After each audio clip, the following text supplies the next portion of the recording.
Tudo bem?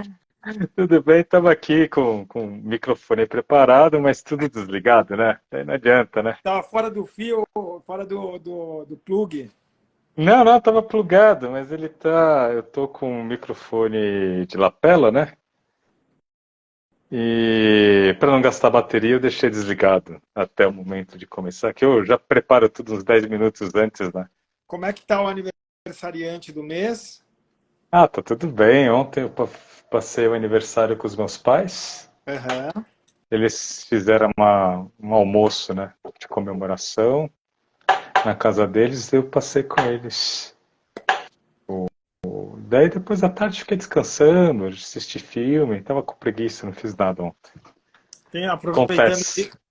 Ontem foi aniversário também do meu monitorado aqui, membro da equipe, o Leandro. Ele faz no mesmo dia que você. Faz o mesmo dia que eu. Ah, Aham. só gente boa. Só gente boa. E falar em filme, você viu aquele Niad? Qual? Niad, Nyad. Não, não vi. O que Tá, que tá é? na Netflix. É muito legal, então. A história Niad. Niad. As atrizes, uma delas é a Jodie Foster. Hum. E a história verídica de uma mulher que tentou fazer uma travessia nadando no mar aberto. Ah, uma Sem... senhora idosa, já com uma idade, né? Isso, ela tentou Ah, mais nova e depois foi tentando até os 60 e tantos anos. tá. Cara, muito legal. Vale a Niad. pena assistir. Legal. Eu Niad. tinha visto, mas não sei. Fiquei assim, será que Não, vejo, será vale. que não vejo? E deixei. Então vou assistir. Elas trabalham super bem, é história Sim, verídica. Então, cara, muito legal. Muito legal. legal. E de resto, tá tudo Tudo bem? bem. Tudo bem por aqui. Então tá bom. Ufa, Milton, assuntos que vieram aqui.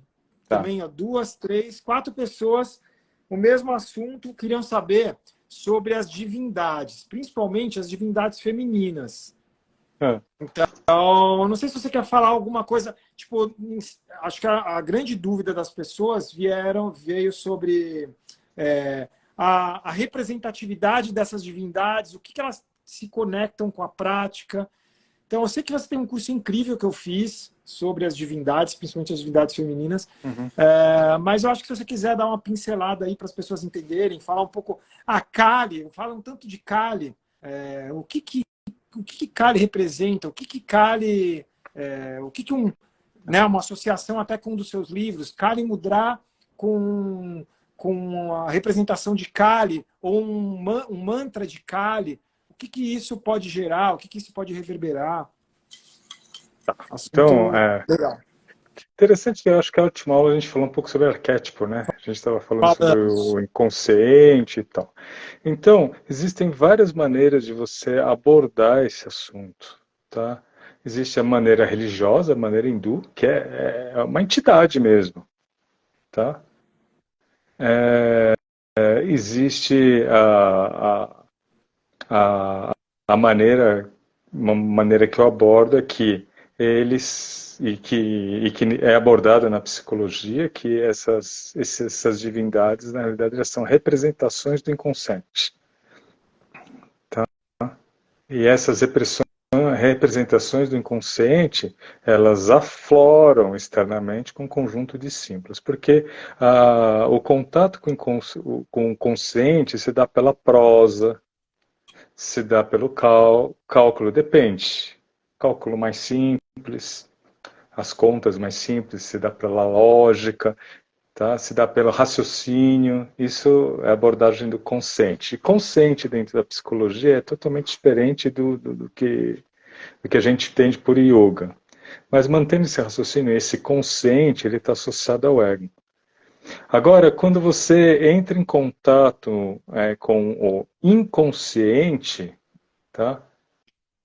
O acesso inconsciente se dá pela visualização ativa, pelo sonho, se dá pela simbologia, se dá pela musicalidade, pelo verso, tá? Então, pela metáfora. Ele não é uma linguagem direta, é uma linguagem indireta. E esse inconsciente, ele pode se expressar no mundo de diversas formas. E uma interpretação que você faz não invalida a outra interpretação. Tá? Você pode enxergar de uma forma religiosa, não tem problema se aquilo vincula, tem um vínculo com você, uma forma espiritualista e religiosa, não tem problema. São pontos de vista, né? São formas de abordar. Então, quando eu falo, eu vou falar desse meu ponto de vista, mas sem querer menosprezar ou diminuir o ponto de vista dos demais. E nem querer fazer blasfêmia ou falar de maneira indelicada, não é a intenção, para as pessoas que veem nessas divindades a sua religião. Tá? Importante pontuar isso, deixar isso claro. Então, cada uma dessas divindades femininas representa a manifestação no mundo dos fenômenos de necessidades e características do mundo material.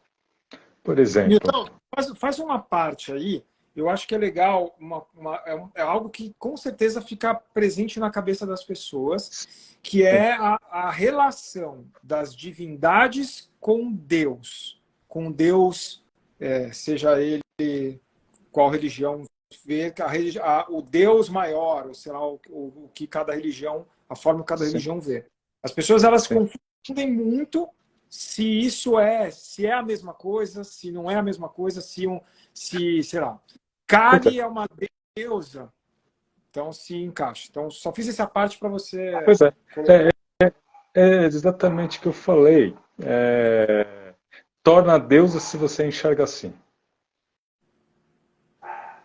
Porque é a significação que você dá que torna a coisa em si. Mas isso não diminui o efeito e a característica de propiciar mudanças no ser humano. Seja você enxergando Kali como a expressão do seu próprio inconsciente, de símbolos do seu inconsciente, você enxergando ela como uma deusa. Tá certo? Daí vai do fórum íntimo de cada um, da personalidade de cada um, vai da espiritualidade de cada um, ou do materialismo de cada um. O que é importante é que exista uma aceitação de pontos de vista. Porque a partir do momento que você não tem uma aceitação de um ponto de vista diferente, você começa a dizer que o outro está errado. E o seu está certo, se o outro está errado, o seu está certo, então você tem que fazer com que o seu valha. O seu fique valendo em cima dos outros. Mas mesmo assim, isso é uma coisa gera confusão, né? Que até eu tinha dúvida, que eu não lembro de ter visto na Índia. Então, por exemplo, você pega uma religião qualquer, vamos pegar o catolicismo, tem lá Deus, é um Deus. Na Índia, você tem milhões de divindades, sei lá. Não, você tem um Deus. Então, mas só exato, então, só que esse Deus, ele se manifesta como diversos tipos de entidades. Seja isso que eu queria que você falasse. Seja entidades num plano dimensional alto, e essas seriam as divindades como Indra, Varuna, Vayu e suas parceiras femininas, tá certo?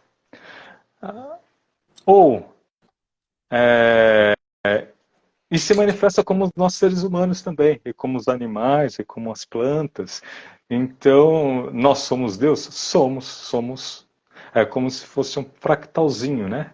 Um fractal, uma manifestação. Porque parte do princípio daquela introdução de algumas Upanishadas, se não me engano, das Upanishadas pertencentes a Yajurveda, Krishna Yajurveda, ou o outro, o Shukla Yajurveda, não tem dúvida, que é Purnamida Purnamidam Purnat Purnaudachyate Purnasya Purnamadaya Purnaeva Vashishate.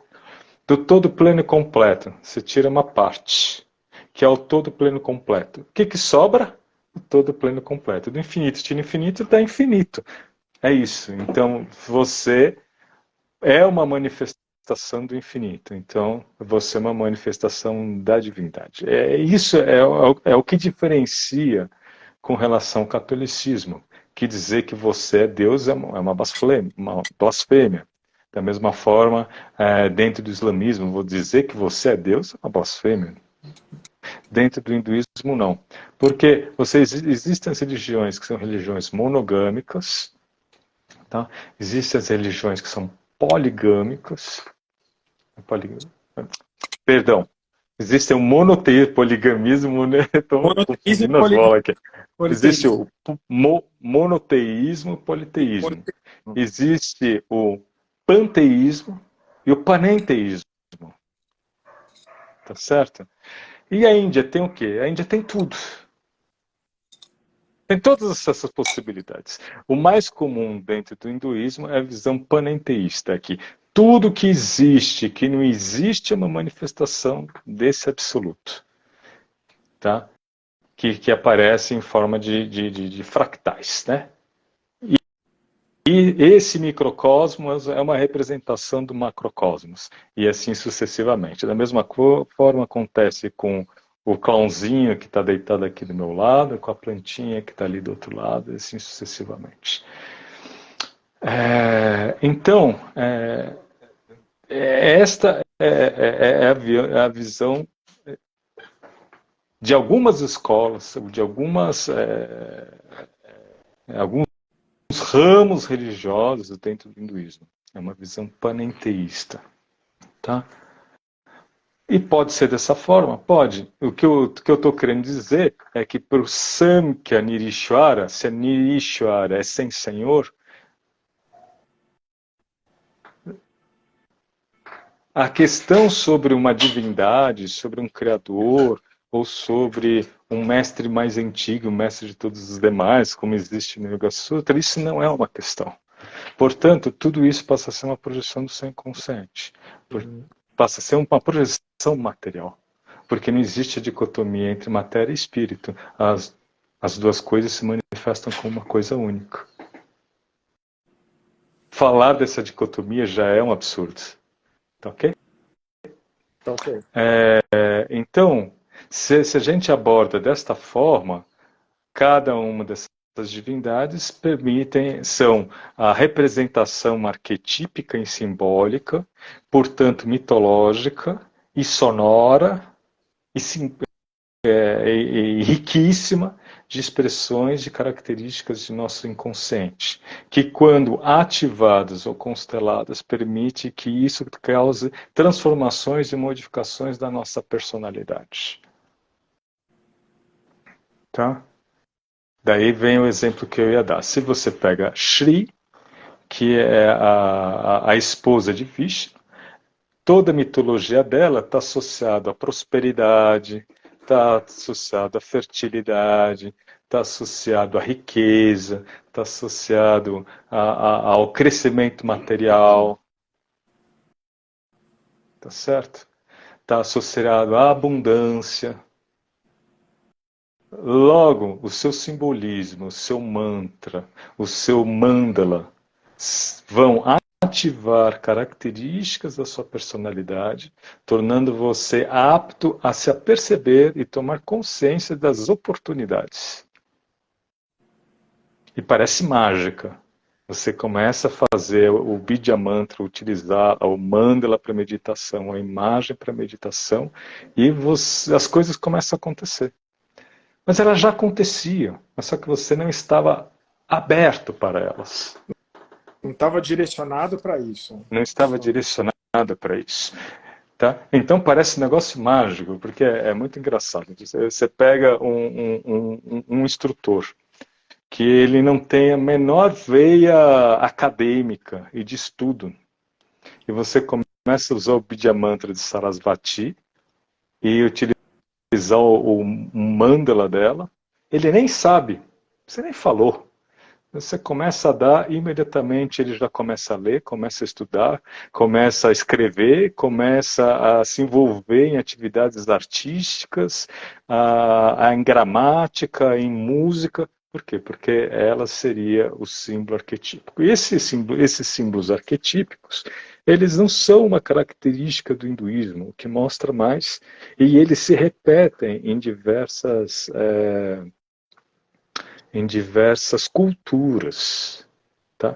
Com modificações aqui ou ali, mas eles repetem diversas culturas. É o caso, por exemplo,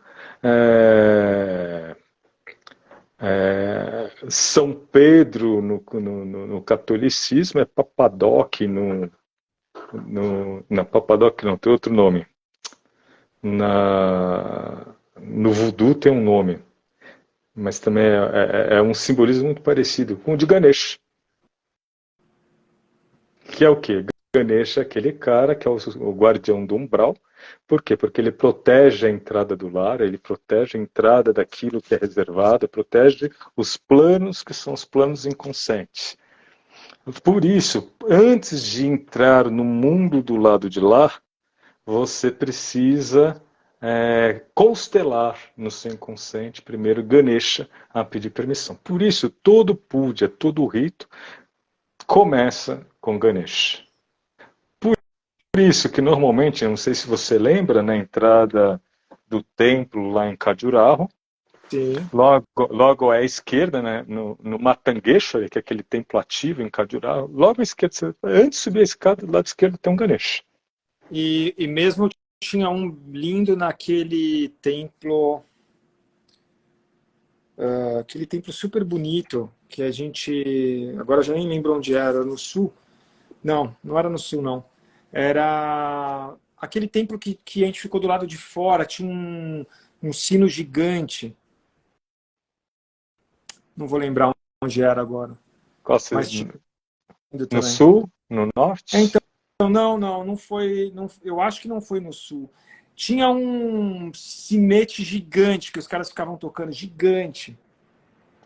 Eu tô tentando Não lembrar lembro. em qual foi, mas eu não lembro. Acho que não foi no sul. Não Porque no foi sul a gente pegou aquele. Tiruvannamalai? Tiruvannamalai? Tiruvannamalai a gente pegou os templos gigantes, né, Milton? Era Sim. templos que estavam lotados. Sim. Não eram esses que estavam lotados. Ah, Era um que até teve uma cerimônia. A gente passou por uma cerimônia que estava tendo, sim. mas eu não lembro. Isso foi em Jaipur.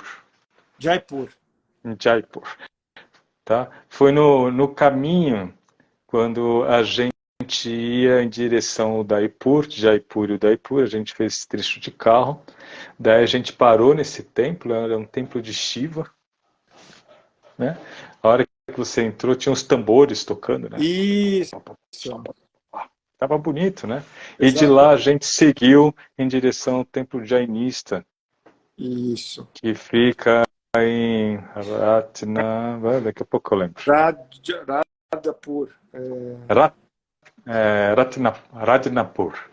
Radhapur. Ratnapur. Tá. Então, Estava falando sim. do Ganesha. Então, Ganesha representa isso.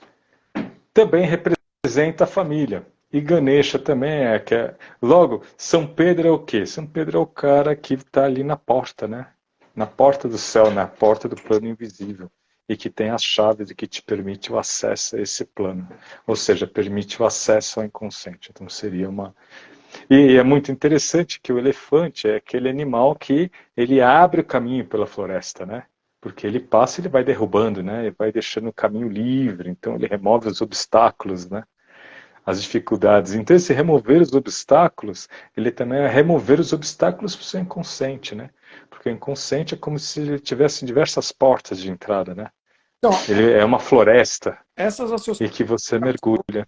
dentro da lógica que você falou lá no início, essas Sim. associações, elas começam a ser faladas, você falou, a pessoa pode até não saber nada, ela vai fazer, ela começa, sei lá, a ler, estudar mais, ou algo parecido. Sim. Fez aquele Bidya Mantra. Então, essas conexões elas vão acontecer. Você está falando de Ganesha, do elefante que abre, que remove o obstáculo, Sim. e aí pode, no momento de vida da pessoa, a pessoa está ali fazendo um mantra de Ganesha, por exemplo, ou fazendo uma mentalização de Ganesha, com essa lógica de, com por essa exemplo, lógica. remoção. Por exemplo. Mas só que o que acontece? Da mesma forma que a gente sabe que essa ferramenta ele tem esse efeito, usar essa ferramenta com esse efeito é deletério. Consegue entender? Porque ele vai, ao mesmo tempo, reforçar outras características do seu inconsciente. Entre elas, as características associadas ao egoísmo, ao apego. Por quê? Porque você está fazendo aquela ferramenta com essa finalidade. Tá? Então, essa mesma ferramenta que lhe traz essas características do inconsciente é a mesma ferramenta que permite um mergulho profundo em direção ao self, que é o núcleo do inconsciente. E essa é a diferença que existe entre a psicanálise e o yoga. Tá? Que na psicanálise o ego é o consciente. No yoga,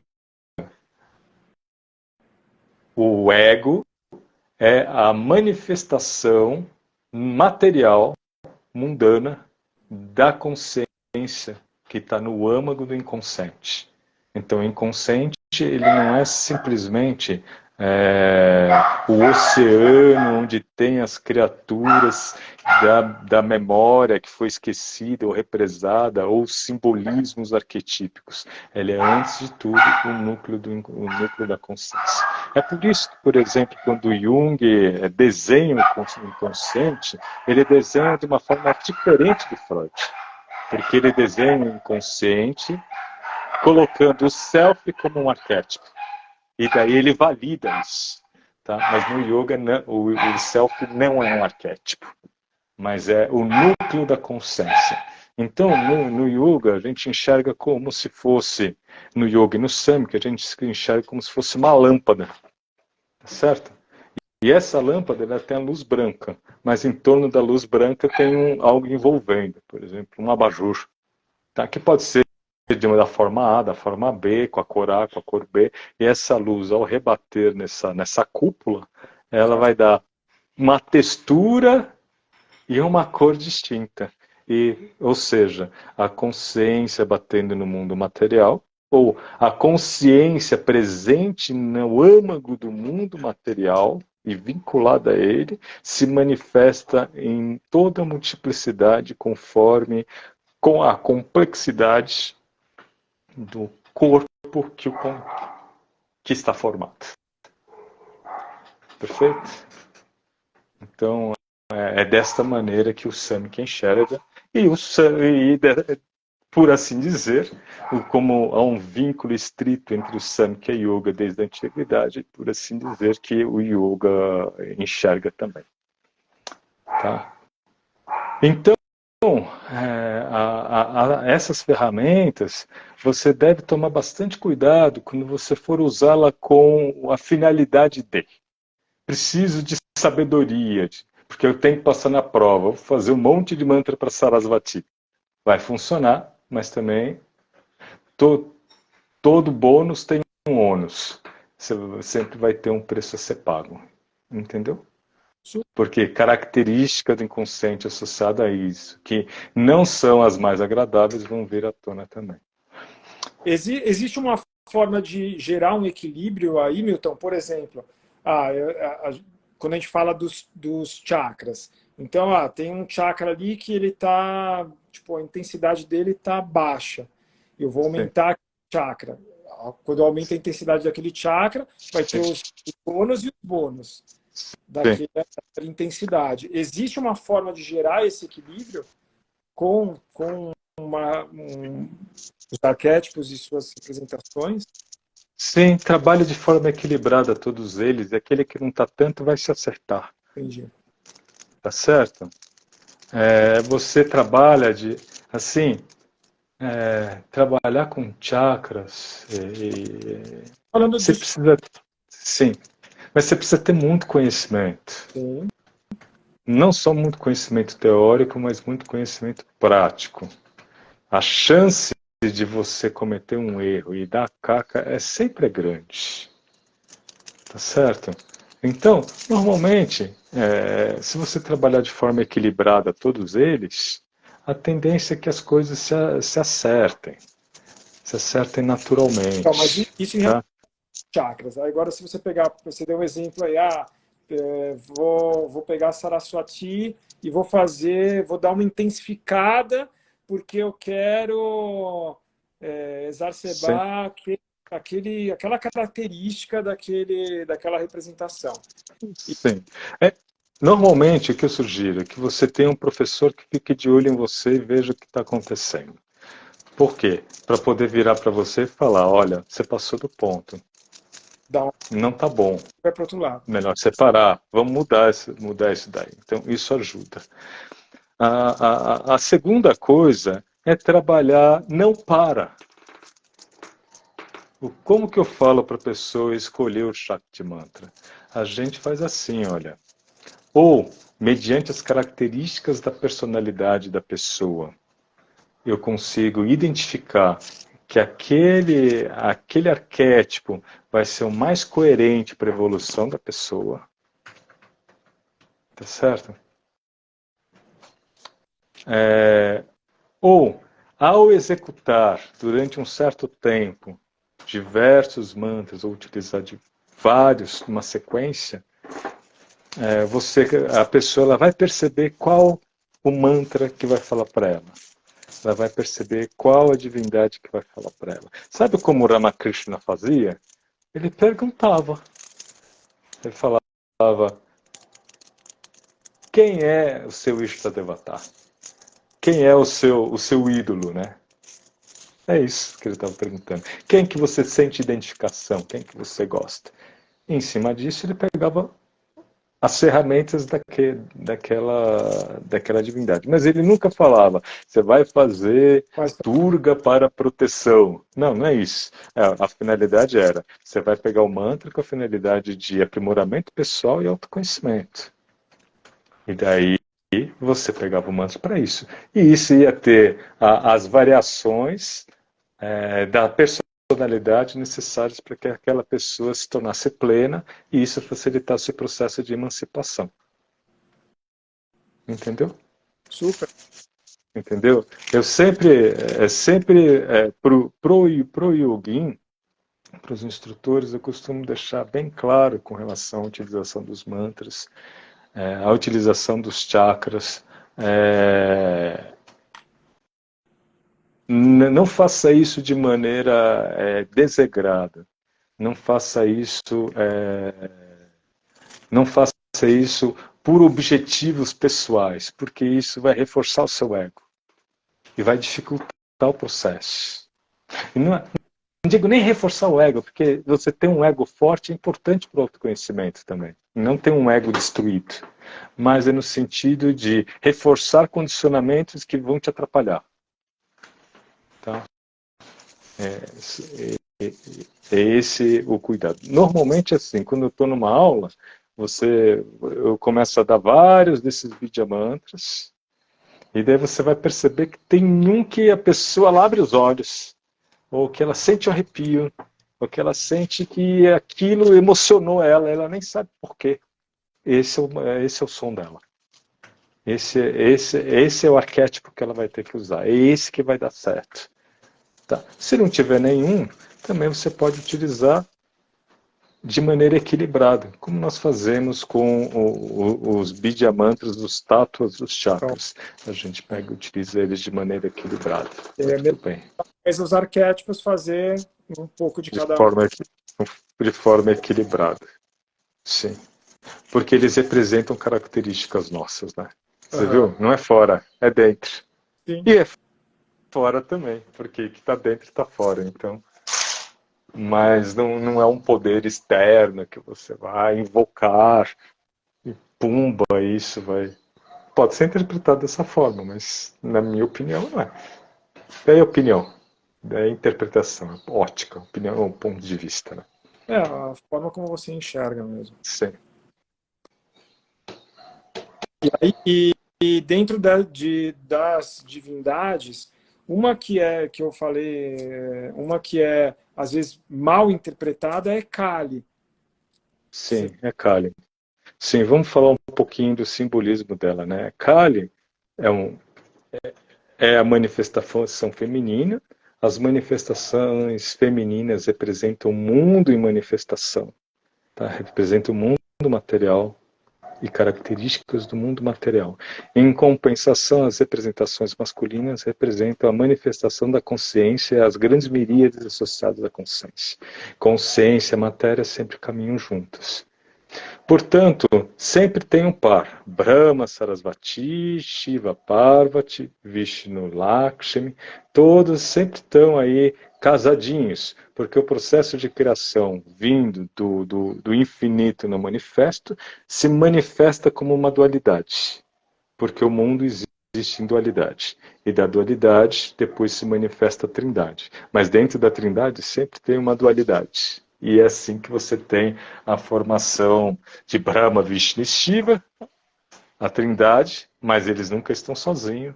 Brahma com Sarasvati, Shiva com Parvati e Vishnu com Lakshmi. Logo, portanto, toda divindade feminina, ela sempre se manifesta não como um Bidya Mantra puro, mas como um Bidya Mantra complexo, ou seja, ele tem mais de um fonema. Bidya Mantra puro seria Am, que é Brahma, ou In, ou Ain, Sarasvati. Perfeito?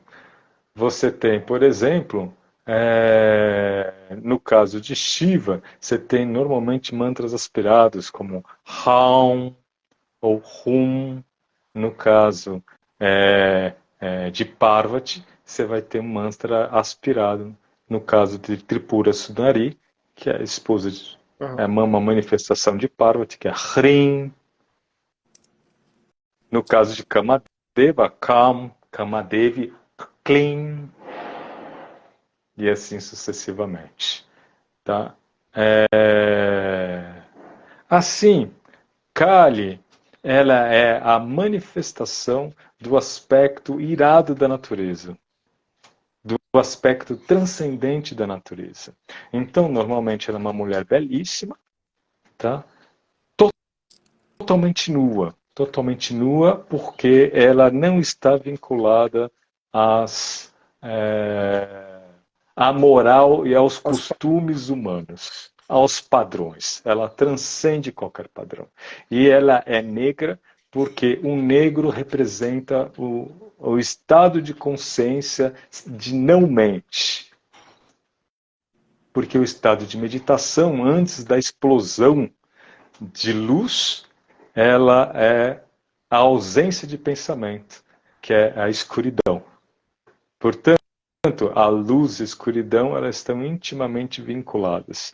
Por isso, Ramakrishna falava assim para os seus discípulos. Uma vez perguntaram para ele, mas mestre, por que você adora Kali, essa deusa negra? E daí ele, foi exatamente com essas palavras, mas assim que eu memorizei. Daí ele responde assim, ela é negra porque você está olhando de longe, porque se você estivesse perto dela, você veria que ela é branca, que ela é clara, que ela é luz. Também, a Kali, ela possui um colar de 50 crânios. Tá? E esses 50 crânios é a manifestação do universo, pois o universo se manifesta de forma vibracional, por vibração. Uma teoria muito semelhante à teoria da física das cordas, né? Das grandes vibrações. E é justamente assim. E essas 50 vibrações são as letras do alfabeto Devanagari. Seria o Am, Aam, In, In, dando 50 letras. Tá certo? E se o universo é formado pela palavra, e o pensamento é formado pela palavra, porque toda vez que você pensa, você fala. Logo, Kali, ela é a manifestação do universo provindo do vazio na forma de pensamento. Ela tem também um saiote, tá certo? Feita de mãos decepadas. Muitas vezes ela é representada com um saiote nua, com um saiote de mãos decepadas. Por quê? Porque ela transcende o karma. A ação se dá pelas mãos. Pelas mãos nós criamos ações, e pelas ações nós reforçamos os condicionamentos. O estado de transcendente de não mente, nós transcendemos a ação. Portanto, nós cortamos o vínculo com karma. E as mãos, elas são cortadas. Porque já não há mais. As nossas ações não geram reações, porque são ações feitas no estado de não mente, de não pensamento, de transcendência da mente, e, portanto, eles não reforçam condicionamentos. Logo, ao mesmo tempo, ela é uma divindade dada, né, irracível. Porque se existe no mundo um mal, existe uma força tão poderosa e tão forte, e tão terrível quanto ele, capaz de afugentar e afastar o próprio mal. E é muito interessante esse arquétipo, né? É muito semelhante ao arquétipo das carrancas, né? Do norte e nordeste brasileiro. As carrancas, Sim. em Bali, o Barung, que é um dos grandes arquétipos lá de Bali. Sim. Tem um outro que também eu ia citar, tem a carranca no Nordeste, não, mas tem a Rania, que também é um símbolo. Sim. E a finalidade é afugentar os maus espíritos. Que maus espíritos são esses? Não são de fora, são de dentro. São os maus espíritos, são os maus espíritos dos nossos pensamentos, né? Dos nossos condicionamentos que geram ações, que geram medo, apego, medo da morte, medo de... Tá certo? Então, você compreender o seu não conhecimento e compreender os seus medos, compreender o seu lado escuro, tá certo? Ou seja, o que Jung chama de sua sombra, é o primeiro passo que você tem que dar. Reconhecer que você tem que ter tudo isso dentro de você. É o primeiro passo que você tem para andar para frente. Enquanto você não reconhecer que dentro de você existe alguém com um gládio cheio de sangue, querendo cortar a cabeça das pessoas, não vai ter como você seguir em frente. Porque você pega isso daí, enfia no inconsciente e fica lá, essa barreira impedindo o seu desenvolvimento. Ó, tem uma pergunta aqui, Milton. Por isso a ação... É isso? Está em espanhol. Com expectativa em relação a Shakti Mantras.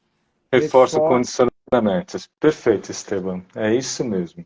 Por isso que você utilizar os mantras com finalidades de ganhos pessoais reforça características que impedem o seu desenvolvimento.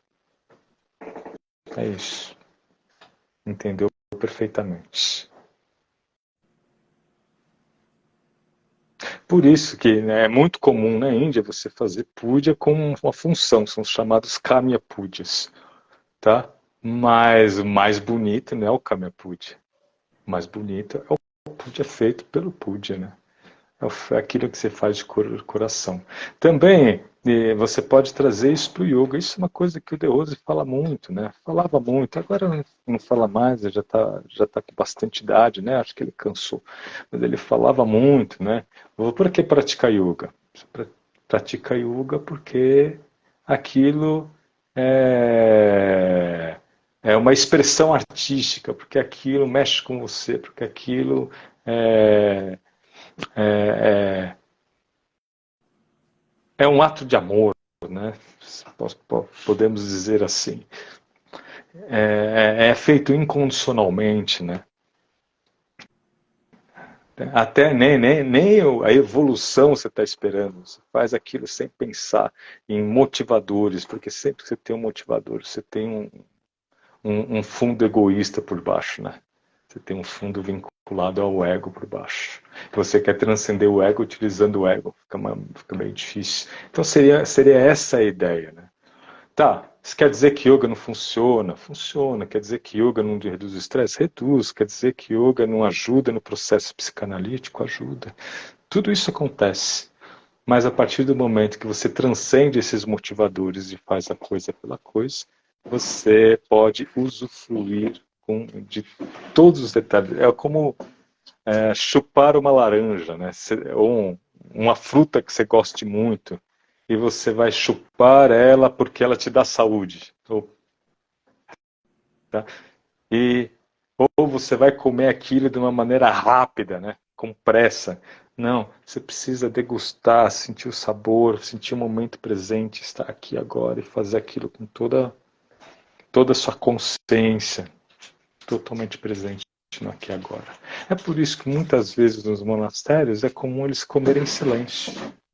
A pessoa não fala porque ela está ali prestando atenção na comida. Muitas vezes também isso é comum, era comum no Tibete Ah, e às vezes era comum também na Índia, né? você já Você ter alguém se você pensar falando, no né? templo Sikh, a gente foi, quantas pessoas estavam sendo alimentadas ali Silêncio, no, né? em silêncio. Sei Silêncio, lá, eles comiam em silêncio. e 2.000 pessoas comendo, Duas sei mil lá quantos. pessoas comendo em silêncio, porque é o momento de sorver o alimento, né? Essa seria a ideia. Muitas vezes, às vezes, tem um monge ou alguém recitando partes, algum texto importante, porque aquilo seria o alimento intelectual, mental, que você ingere junto com a comida, né? Essa é a ideia. Eu acho só, eu super entendo e até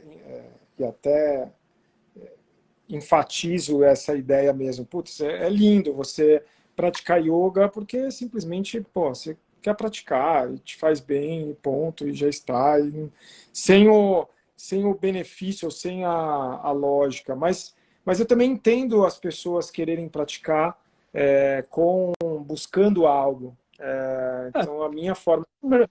lógico, não dá para mudar o comportamento, né? Eu, Sim, a pessoa ela tem aquele mindset, né? E ela vai vir por aquele mindset, não vai vir por outros.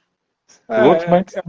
é o que eu penso em tudo que eu faço na vida, por alguma coisa. Eu comecei, talvez por uma necessidade ou por Por uma alguma coisa, necessidade. tendo uma Sim, expectativa. não invalida. Ah, Não invalida. Até por isso que a gente está tendo essa conversa, né? ah, A gente tem essa conversa para mostrar um outro lado. Um outro lado. E não é para desmerecer a busca das pessoas. exato. Não é, Eu não é acho essa a ideia.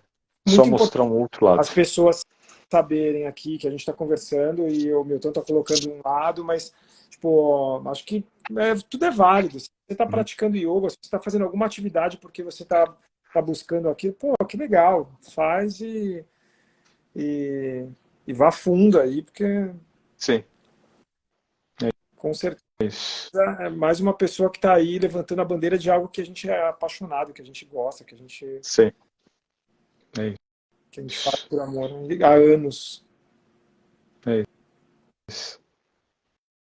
E fala, você vai ter, já aproveita que você vai ter o seu curso esse final de semana. Você quer falar para quem quiser se inscrever? Sim, vão ter dois cursos, né? Um agora e outro daqui a 2 semanas. E 2, 3 semanas. Um deles é sobre a influência do yoga na psique. Então, detalhes disso que a gente conversou hoje, nós esse é vamos. domingo. Esse é nesse Sim, domingo. esse é nesse domingo. É, então, detalhes disso. Então, o que é o inconsciente? Como é que é o inconsciente de Freud? Como é o inconsciente junguiano? Como que surgiu? Como que yoga age nisso? Como as técnicas agem, ativando esses arquétipos? Quais são os arquétipos? Tá? Qual a correlação que existe, por exemplo, entre a pirâmide de Maslow e os chakras? Ninguém nunca pensou, mas a pirâmide de Maslow surgiu dentro desse ambiente, do Instituto Esalen. Da mesma forma, muito do que se conhece como neotantrismo hoje em dia surgiu lá. A questão das polaridades que no Swast Yoga é tão criticado, né? Tá? Foi extremamente trabalhado no Instituto Esalen, inclusive a massagem magnética ou a massagem polarizada também surge nesse período e nesse lugar, a gente está falando de década de 70. Qual a relação que existe entre o inconsciente de Freud, de Jung, e como o yoga vê o inconsciente? A gente vai fazer essa correlação. Também é bem interessante. Então, esse é o curso desse fim de Já semana. 3, Daí, curso. isso, A relação da psique com o yoga. yoga, exato. Como o yoga influencia a psique. Daí você vai ter, na próxima semana, daí é um curso muito longo, né? No dia 10. No dia 10. Espero que eu consiga fazer um shrink dele, mas é um curso mais longo. Então, se você pretender se inscrever, é a primeira vez que eu dou esse curso, então venha sem tempo para acabar. É isso. A E aí, gente vai conversar, vai conversar. Oi? espere aí 8 horas de curso. Não, não, acho que não chega a tudo isso. Mas umas 4 horas e meia, sem dúvida. Porque daí a gente vai falar sobre a história do yoga, né? E o yoga tem muito tempo, né? Tá? E vou falar principalmente sobre muitos aspectos contemporâneos, né? Do surgimento do yoga, como que o yoga entrou no Ocidente, quais são as vias, quais são as pessoas chaves nesse processo, tá? Colocando datas, livros, nome de pessoas, de cada uma das correntes e como isso se desenvolveu no Ocidente. Então, é um curso que eu queria dar há muito tempo Legal. e surgiu o desejo de dar esse curso agora. Então é isso. E no dia 9, um dia antes, que é no sábado, a gente vai ter um evento aqui na escola, que é o Surya Market, que é uma ideia que eu tive de fazer várias coisas, juntar parceiros, expositores. Então a gente vai ter, não sei se ele está aqui ainda, mas vai ter o Michael Clayton expondo arte, Quadros. comidas, vai ter roupas, e vão ter um dia de eventos e com a renda destinada para o Doa Amor, que é uma ONG de uma amiga minha, Uhum. faz um trabalho muito legal, e aí a gente vai doar para as pessoas.